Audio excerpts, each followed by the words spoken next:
vous l'avez promis, il est là, Fred Moulin et sa chronique gaming. Bonjour Fred. Bonjour. Vous avez passé vos nuits à suivre les conférences du salon E3 de Los Angeles. Fred, vous nous annonciez vendredi qu'on allait voir des nouvelles consoles 4K. Est-ce qu'on les a vues? Alors oui et non. Chez PlayStation, on ne l'a pas vu cette console 4K, mais ils nous ont quand même annoncé quelques jours avant la conférence qu'elle existe, elle est en développement, elle arrivera très très bientôt.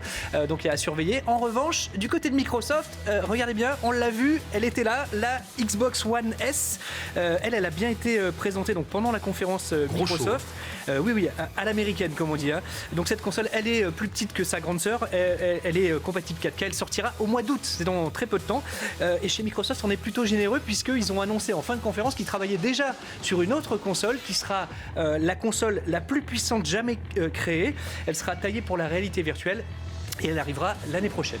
Bon, alors elles sont sympas, mais ça c'est des boîtes. C'est ça. Et on joue à quoi avec cette boîte? Alors on va jouer à pas mal de jeux, pourquoi pas Forza Horizon, un jeu de bagnole pas franchement réaliste puisqu'on peut rouler à 300 km/h sur les plages de la côte australienne au volant d'une Lamborghini, c'est tout à fait normal dans un jeu vidéo, voilà.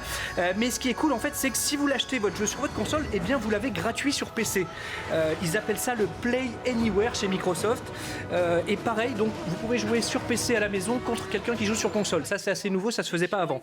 De même avec le jeu Minecraft, là vous pouvez affronter depuis votre PC des joueurs qui jouent sur tablette et voire même certains qui jouent avec le casque de réalité virtuelle Gear VR. C'est bien gentil votre histoire Fred, mais visuellement on vient un peu en arrière là, non? C'est dégueulasse. Oui. Alors c'est le style du jeu Minecraft qui veut ça, mais je vous rassure, on a vu des trucs plus fous durant la conférence PlayStation de Sony, comme par exemple la possibilité de piloter un fameux vaisseau de Star Wars, le X-Wing. Ça ce sera possible dans très peu de temps avec le PlayStation VR qui, donc on l'a appris, sortira le 13 octobre prochain. Et avec ce casque on va pouvoir faire des choses incroyables comme par exemple voler au-dessus de Paris dans un jeu qui s'appelle Eagle Flight.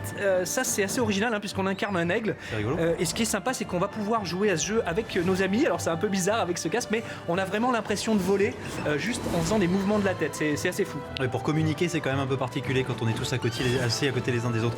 Un coup de cœur parmi tous ces jeux, un coup de cœur. Alors il y en a beaucoup, mais s'il y a un coup de cœur c'est peut-être du côté de Nintendo qu'il faut se tourner avec. On a vu plus en détail le prochain Zelda.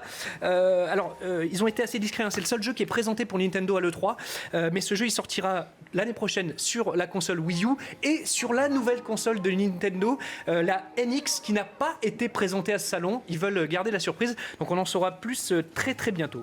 Et puis vous nous aviez promis des stars vendredi dernier, Fred. Exactement, et les stars cette année, elles étaient chez Electronic Arts pour tester Battlefield 1, un jeu sur la Première Guerre mondiale. Alors on a vu du lourd, il y avait des comédiens, Zac Efron, il est là tout beau en train de jouer, Monsieur Jamie Foxx, la charmante Emily Ratajkowski et les rappeurs Snoop Dogg et Wiz Khalifa. Ça va, vous connaissez un peu? À peu près tous. Voilà, et puis toujours chez Electronic Arts, je vous avais parlé de Pelé qui était venu l'année dernière. Eh bien cette année, au moment de la présentation des entraîneurs stars qui arrivent dans FIFA 17, vous les reconnaissez peut-être, on a vu Pep Guardiola, Arsène Wenger. Voilà. Jürgen Klopp. Exactement, et il y en a un qui était un petit peu fâché de ne pas être sur l'affiche, qui est arrivé sur la scène. José Mourinho. En personne sur la scène de l'E3, justement pour dire comment ça se fait, je suis pas dans le jeu. Et si, la bonne nouvelle, Mourinho sera aussi dans le jeu. Et voilà, l'affront est réparé. Merci beaucoup Fred pour la présentation de toutes ces nouveautés en exclusivité sur iTélé. Vous revenez vendredi quand même.